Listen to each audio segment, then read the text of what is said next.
Welcome to An Honorable Profession, a podcast giving America hope since 2018. I'm Ryan Coonerty. Along with Debbie Cox Bolton of the New Deal, I'm lucky enough to be your co-host.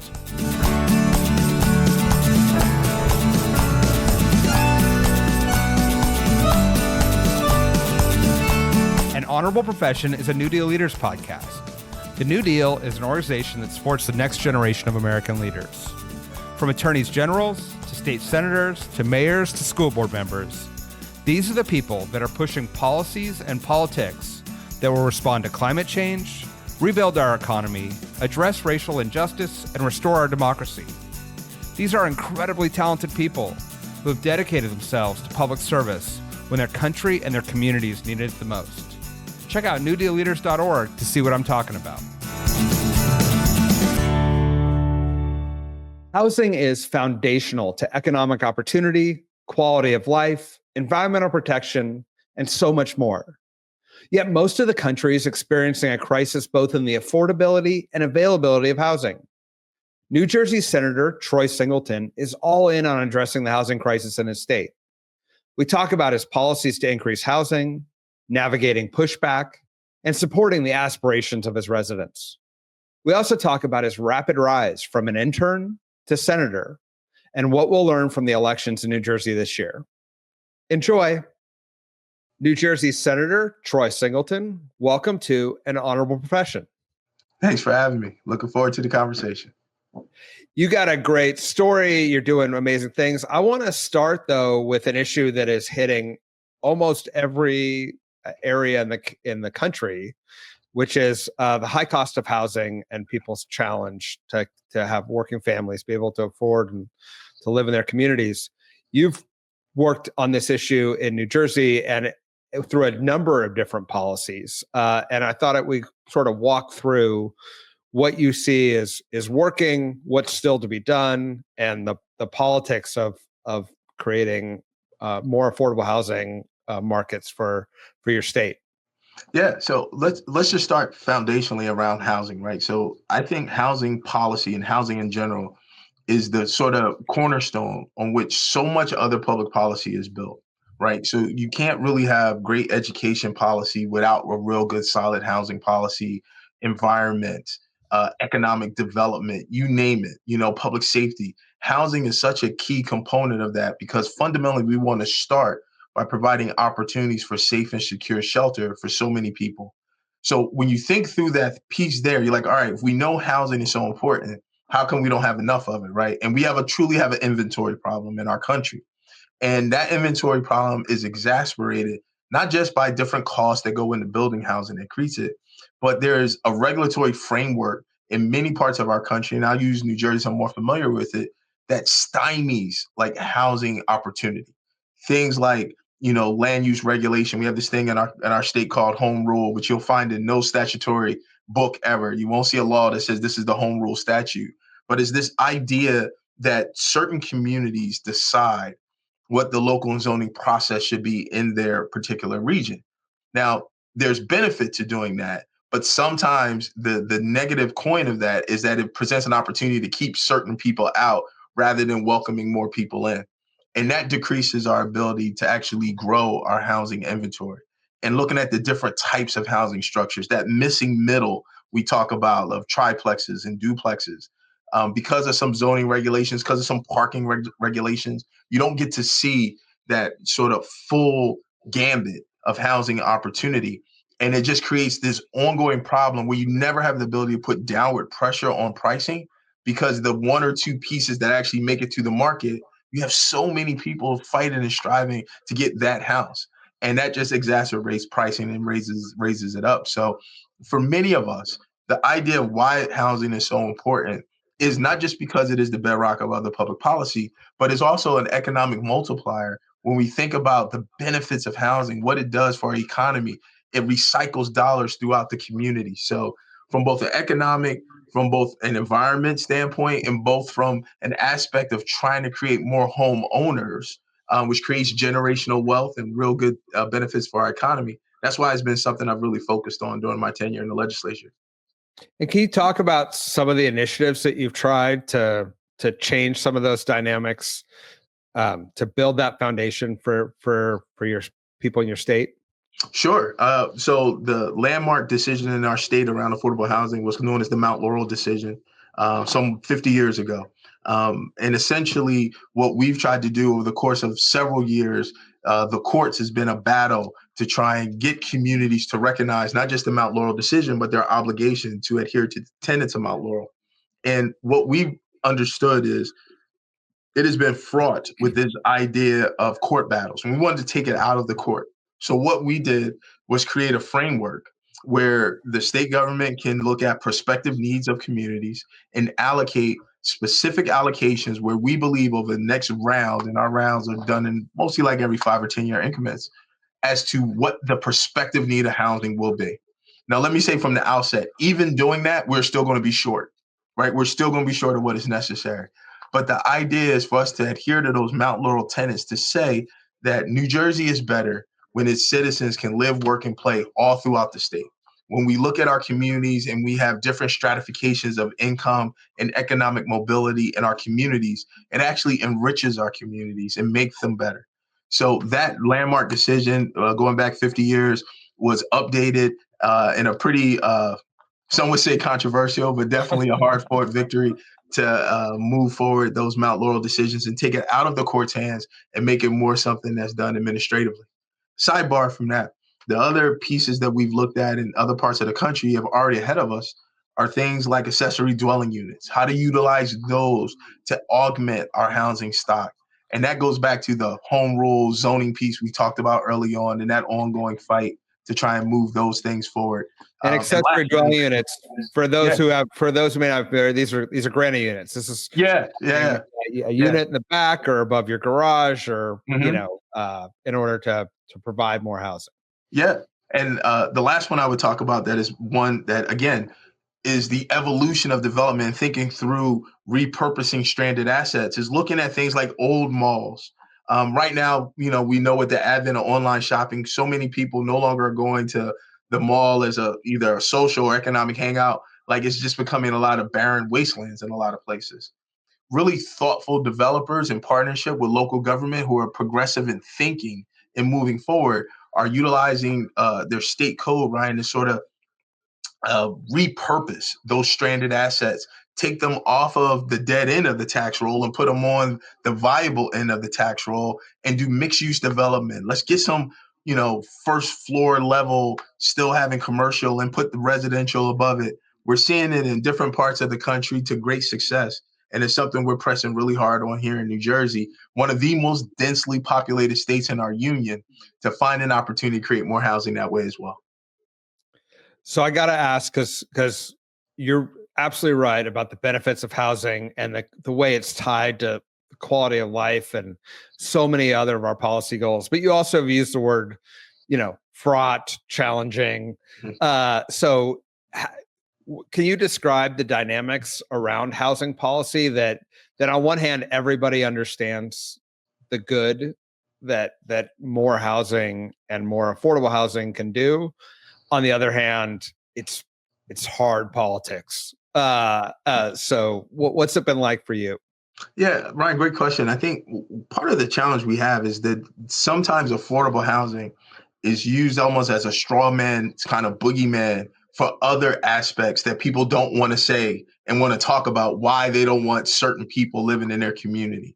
And that's something that so many thoughtful minded people, Democrats, Republicans, all across the country have tried to push back on to varying degrees of success. I look at affordable housing, frankly, as workforce housing in a substantive way. I look at it for the stories that come to our office, like one of our public employees who works for our transit system has never been able to save enough money to buy their own home. They've been renters for their entire life.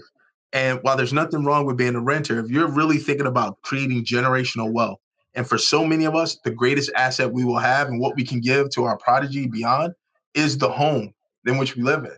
And it changes dynamics, right? All the data tells us that the differences when folks come from a solid, secure home on their trajectory through life moves faster and shows them in a higher economic stratosphere and educational stratosphere, by and large, as a general statement, than those who don't. So we're trying to create more homeowners to create more generational wealth. And a lot of it is combating this negative stereotype that comes with affordable housing. Because affordable housing to me is the veteran who served our country, who needs to come, who's coming home and is trying to get a head start now that they have done ably, willing to give the ultimate devotion to our country, but now need a place to go. Our seniors who are retiring and can't afford to maybe stay in their homes, but like, hey, communal living in a senior complex qualifies for affordable housing in our state. Our men and women who are aging out of group homes, who've had some developmental disability challenges, to want to stay and can be productive in our communities, want to stay in their communities, that qualifies as affordable housing. The single mother working, like, it can go on and on with so many examples of this. But like, folks want to sometimes scare us in public policy. And Ryan, you know this from having time to serve. Folks try and scare us in a public policy rather than talk about the high ideals and the aspirational aspects of public policy to make us better. Do you have a sense as to sort of what's next on the housing front? As you said, you implementing Mount Laurel, looking at some zoning reforms, looking at ADUs, accessory dwelling units. Do you have something next on your checklist to try to move the needle? Yeah, well, look, I think those things, sans the modernization of the Mount Laurel decision, are things that are still open items that have to get done, right? The ADU granny flat piece, we need to figure out how to make that happen in our state here in New Jersey. So that's a to be determined on its outcome. The broader conversation that the governor and I have had, Governor Phil Murphy here in New Jersey, going into the last year of his tenure, has expressed interest in his State of the State speech earlier this month, a strong desire to look at local land use reform. And I will lock arms with him to be able to do that in a positive way, as well as the conversation around stranded assets, as we talked about, and putting them back on the tax rolls and providing opportunity for both housing and economic development. We have an ambitious agenda when it comes to housing, but I think if we can make those things happen, we'll be in a better position to provide opportunities for people, again, to live out their own version of the American dream. Can you tell us how you got to this position of where you're working with the governor, trying to move the needle? Like, what brought you to public service, and how's that path been? Ryan, totally by accident. So when I was in college, I wanted to be a stockbroker.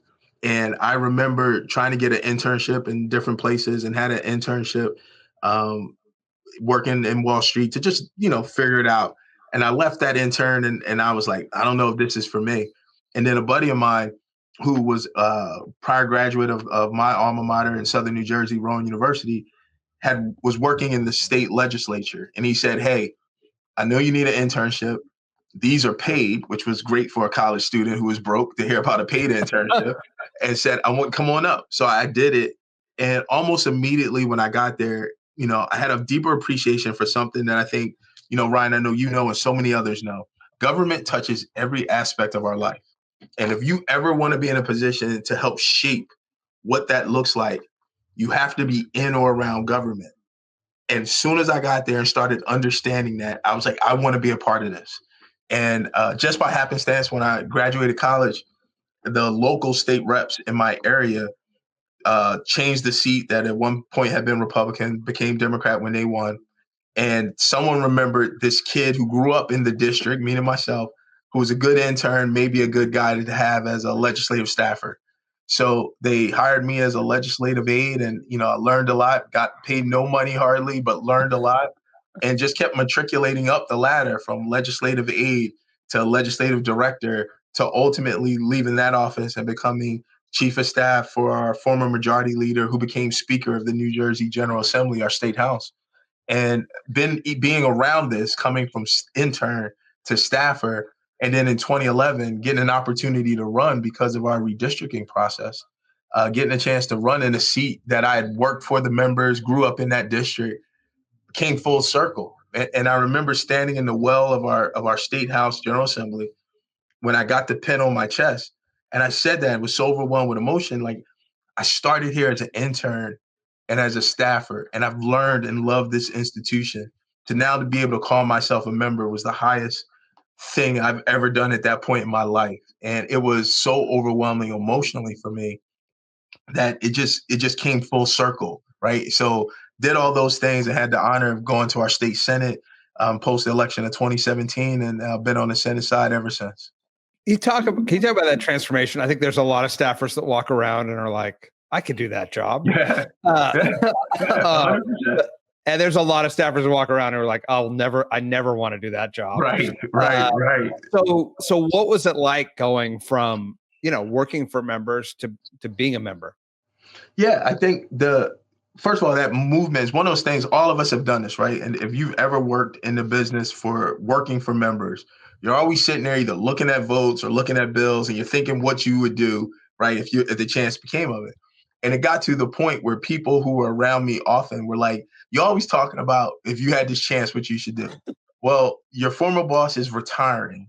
It's going to be an open seat. Why don't you run for office? Why don't you run? And I sat back and I was like, you know what? Why not? And I did it.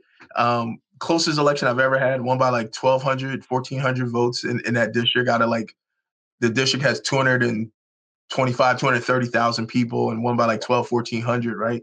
And I just remember that first victory and going through it. And it was this idea of like, you know what? Now you sit in this seat. So no longer were you the guy behind the scenes who didn't have to carry the weight of the decision. All you were the input person. You gave a lot of input, said, hey, I think this is what we should do. But now the weight of the decision falls upon your shoulders. It did take some getting used to at first. But after a while, public service, which is, I think, one of the biggest and best things we can do in support of our neighbor in this representative democracy, was the idea that you could effectuate the kind of change you've always talked about. And that to me was what has been my allure of public service, like really being in the position to see a problem, fix a problem, and try and see the change in the community I want to see. Can you talk about, because you've had a rapid rise, as you mentioned, from intern to member, and now you're in leadership. Yeah. And there's a different dynamic when you're in leadership than when you're a regular elected member. How do you think about the leadership, being in leadership in your state, and the impact, and then also the challenges that come with that? Yeah, I think there's probably two or three really distinct things I would say of being in leadership as opposed to being a member of the caucus. One, your words are given a deeper level of gravitas because you're in leadership. Like, folks will look at you when you say certain things because you're at a certain table. They will see its impact to be more profound. So you have to weigh very carefully, not just the words and the positions you're taking because of your leadership role and title. Secondarily, you have a broader responsibility along with your leadership colleagues to make sure that all of your colleagues come back post-election, and to the extent try and expand those numbers. Those are things we take serious as members of the leadership team. We have that obligation to make sure that our messaging of our caucus and also the men and women of our caucus remain in the majority, frankly, and try and augment that. Those are really distinct things. And then, lastly, when you're in leadership, you have the responsibility of carrying more information perhaps than even your rest of your colleagues that are members. We will all get the same information before we vote, but there's aspects of it that becomes, because you're a leadership member, you will hear and see first. And you get an idea of trying to think through it, not just from what your perspective is and your district's perspective, but also how it impacts that caucus and how it impacts the state.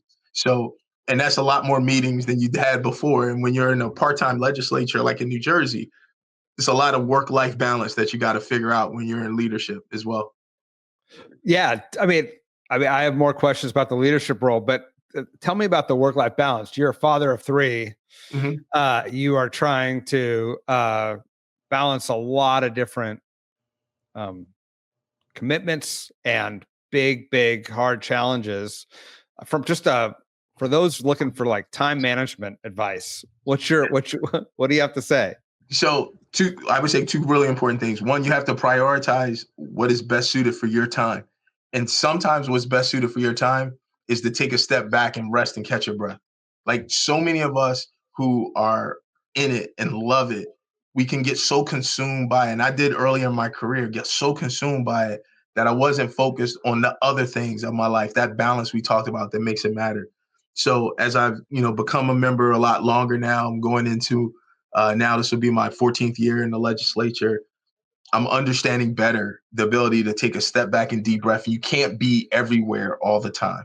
Secondarily, is having a great team around you. Like my teammates in the legislature, who are the people I'm honored to work for, is my colleagues in my office, my staff.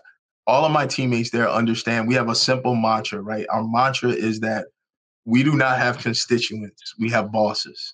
We have like 230,000 plus bosses. So all of us have an obligation to represent the office. It's not just Troy Singleton. It's Troy Singleton and every member of our team.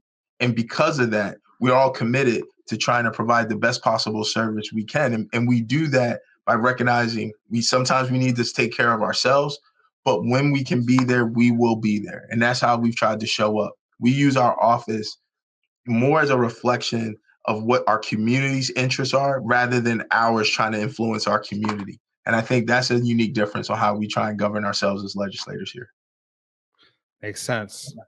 How do you balance, when you're trying to respond to your 230,000 bosses, but you're also now you're working for your caucus too, as in leadership.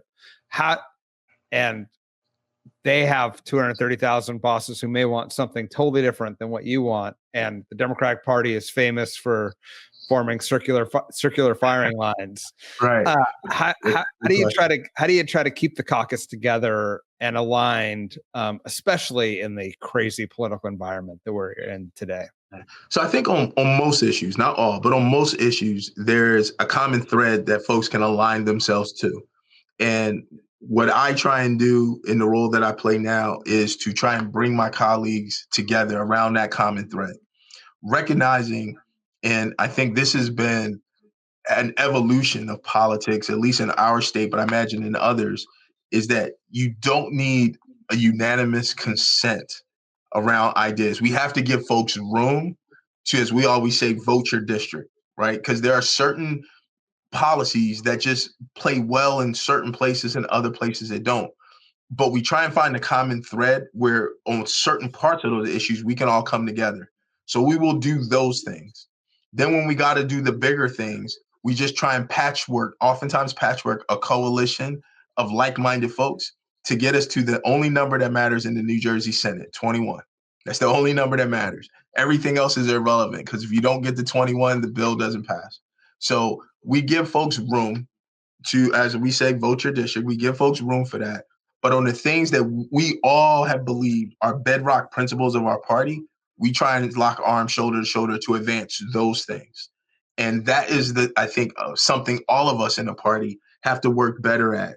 We don't need to fight amongst each other on the margins. We should have core values that we stick to, but give folks the room beyond those core things to literally look at, in a representative democracy, who they represent and find out if that issue matters to them enough to cast their vote.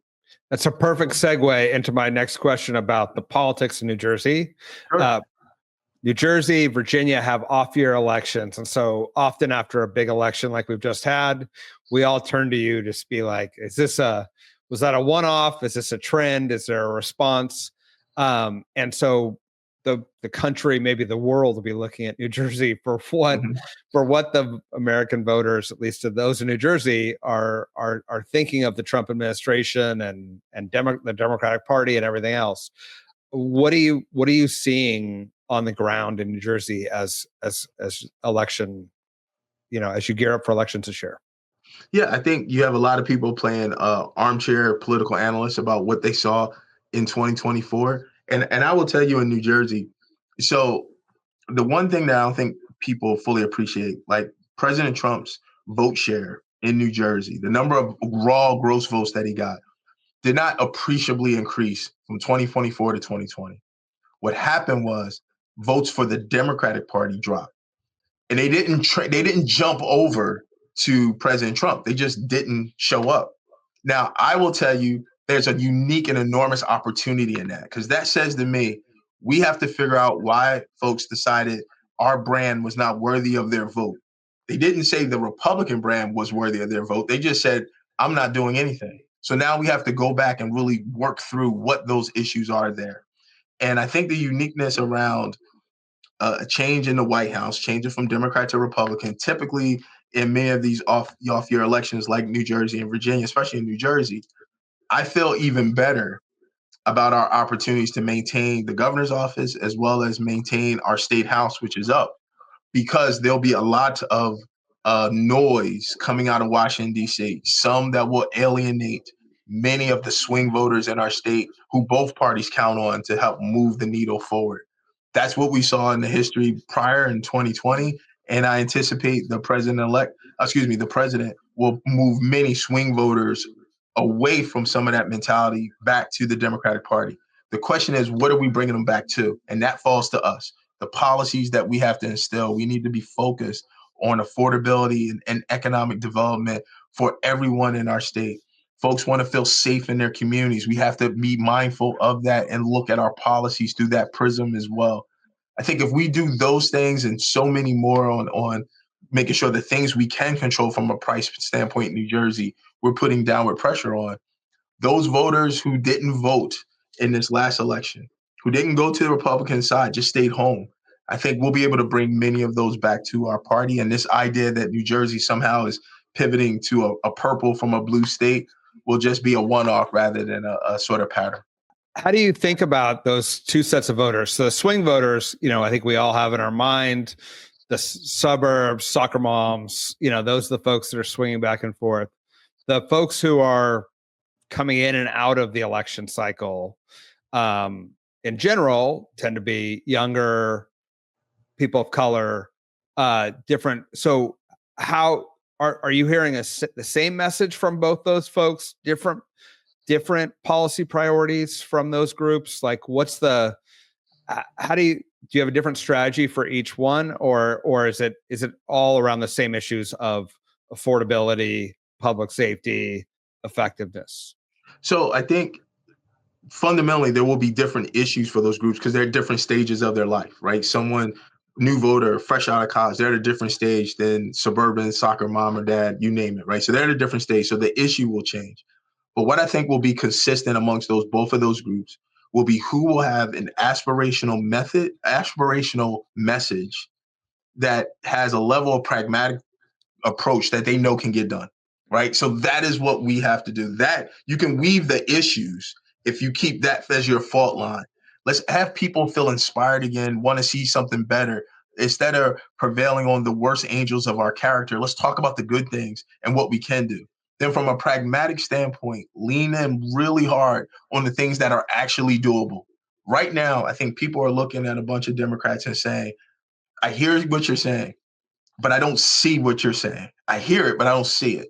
And for us, we have to demonstrate all of the policies we talk about can translate into concrete policy and concrete action. And that'll be our charge. And when we're in the majority, so we have no excuse not to deliver on that promise here in the state of New Jersey. I think if we do that, if we can create an aspirational mindset built around pragmatic approaches that get things done, I think you'll see people realize that our party and the things we care about are more consistent than with their beliefs than anything else. I love that idea of being aspirational. I feel like somehow, probably coming out of COVID, people are tired or worn down, and somehow Democratic Party got away from this idea that we're going to be a party of aspirations and facilitating opportunities. And I think, and as you say, real opportunities, not abstract, but like everyday real things. I do feel like there's a huge opportunity if we can get it, and New Jersey can be the case study for the other states and how that messaging works. Exactly. Yeah, we're looking forward to it. I think you said it right there about making sure we're creating real opportunity, tangible opportunity for people. If folks feel like that's in their grasp, then we've actually moved the needle forward in a positive way. And I think we will be rewarded at the ballot box if we do that. Senator, thank you for joining us today. We love having you in the New Deal. We love having you in leadership in New Jersey, and again as a real test case that we can all look to as we look at the midterms coming up and the next election cycles ahead. Thanks for having me. It's been fun, and I look forward to continuing my close alignment with my friends from the New Deal leaders. Love it. An Honorable Profession is a New Deal Leaders podcast. Thanks to the team at New Deal for producing this episode. We encourage you to bring honor to public service, and because we keep things honorable, no tax dollars are used in the making of this podcast.